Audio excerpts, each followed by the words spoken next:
एक मोठी अपडेट हाती येते। आमदार जयकुमार गोरेंविरोधातील आरोपींना गांभीर्याने घ्या असं हायकोर्टाने साताऱ्याच्या एसपींना सांगितलेलं आहे। ओएसिस फर्टिलिटीच्या तज्ञांनी आयव्हीएफ उपचार पद्धतीद्वारे 1 लाखांहून अधिक जोडप्यांना मातृत्व प्राप्तीचा आनंद दिला आहे।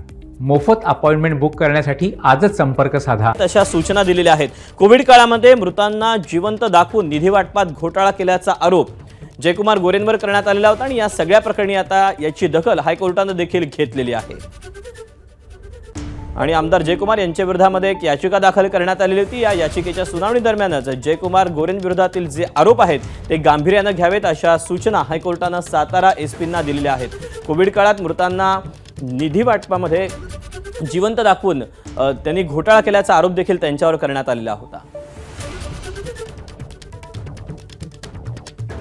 तेव्हा आता जयकुमार गोरे यांच्या विरोधातील अडचणीत वाढ होताना पाहायला मिळते आहे। जयकुमार गोरे यांच्या विरोधात आता हायकोर्टाने सातारा एसपींना महत्त्वाच्या सूचना दिलेल्या आहेत। जयकुमार गोरे यांनी जे कोविड काळामध्ये जे मृत आहेत त्यांना जिवंत दाखवून निधी वाटपामध्ये जो घोळ केलेला होता, या सगळ्या विरोधामध्ये हायकोर्टामध्ये सुनावणी सुरू होती आणि या सगळ्या प्रकरणी आता आमदार जयकुमार गोरेंविरोधातले जे आरोप आहेत ते गांभीर्याने घ्यावेत असं हायकोर्टाने सातारा एसपींना सांगितलेलं आहे।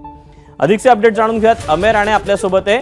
अमेय, हायकोर्टाने यासह आणखी कुठल्या सूचना दिलेल्या आहेत आणि यामुळे जयकुमार गोरेंच्या अडचणीत कशी वाढ होणार आहे?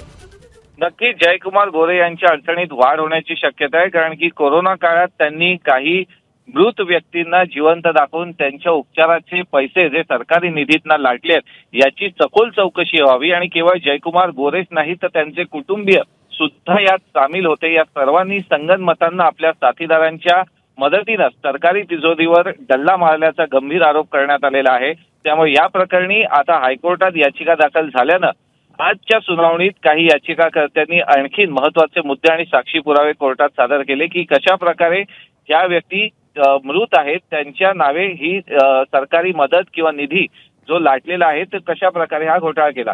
यावर आज जो गेल्या वेळी सातारा एसपींना कोर्टाने या प्रकरणी समन्स बजावली होती त्यानुसार आज एसपींना सुद्धा याची गंभीरता लक्षात देत हायकोर्टाने स्पष्ट केलंय की हे अतिशय गंभीर प्रकरण आहे आणि तुम्ही याची गंभीर दखल घेऊन स्वतः जातीनं या संपूर्ण तपासावर लक्ष केंद्रित करा। त्यामुळे या निर्देशांनंतर आता रायगड एसपी सातारा एसपीवरची सुद्धा जबाबदारी तितकीच वाढली आहे की हा तपास तितक्याच गंभीरतेने होणं गरजेचं आहे।